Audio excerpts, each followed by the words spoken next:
गणित की एक सबसे बड़ी खूबसूरती ये है कि अगर आप साउंड को समझते हैं तो आप लाइट को भी समझ सकते हैं, क्योंकि साउंड और लाइट दोनों की इक्वेशन बिल्कुल सेम है। दोनों के सॉल्यूशंस हार्मोनिक सॉल्यूशंस होते हैं। अब साउंड का मीडियम है एयर, वैसे ही लाइट का मीडियम है स्पेस टाइम।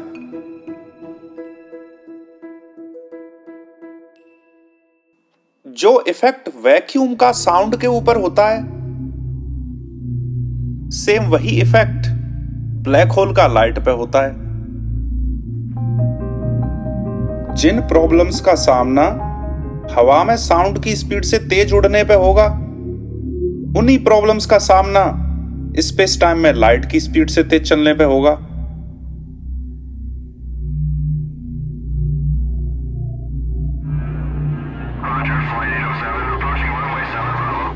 तो क्योंकि हम ऐसे हवाई जहाजों का निर्माण कर चुके हैं जो कि साउंड से तेज चलते हैं, उस सेम प्रिंसिपल को यूज करके हम ऐसे स्टारशिप बनाने की कोशिश कर सकते हैं जो कि लाइट से भी ज्यादा तेज चलें।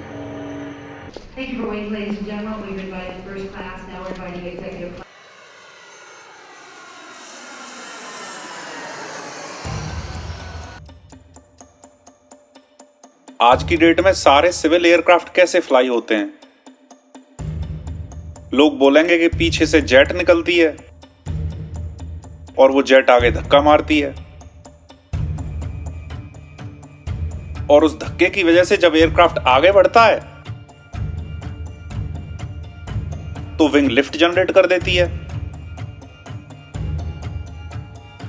Using the velocity of the flow around it, और इस तरह से एयरक्राफ्ट उड़ते हैं। लेकिन ये बहुत रूडिमेंट्री सोच है। एक्चुअली 80% से ज्यादा इंजन की थ्रस्ट प्रेशर डिफरेंस की वजह से आती है। बेसिकली इंजन अपने फैन के माध्यम से अपने पीछे वैक्यूम क्रिएट करता है, और उस वैक्यूम में सामने वाली हवा फ्लो होती है, और इस तरह से इंजन हवा को आगे की तरफ से सक कर लेता है। हवा को पीछे फेंकने से ज्यादा आगे से सक करने पे ध्यान देता है। बेसिकली हवा को पीछे ना फेंक के वो हवा को सोख रहा है सामने से, और उस सोखने की वजह से जो थ्रस्ट जनरेट हो रही है उसकी वजह से वो एयरक्राफ्ट आगे बढ़ रहा है। तो अगर हमको एक ऐसा स्टारशिप बनाना है जो कि लाइट से भी ज्यादा तेज चले, तो जैसे नॉर्मल एयरक्राफ्ट एयर के लिए पीछे वैक्यूम बनाते हैं, इन द सेम वे हमको स्टारशिप के लिए पीछे एक ब्लैक होल क्रिएट करना पड़ेगा,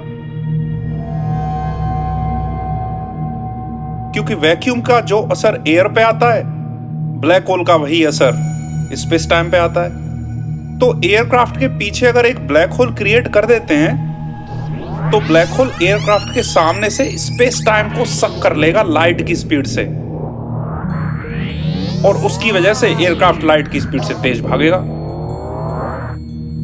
और ये एकदम वेल अकाउंटेड मेथड है लाइट की स्पीड से तेज चलने का। बहुत सारे मूवीज में ये एक्सप्लेन किया गया है।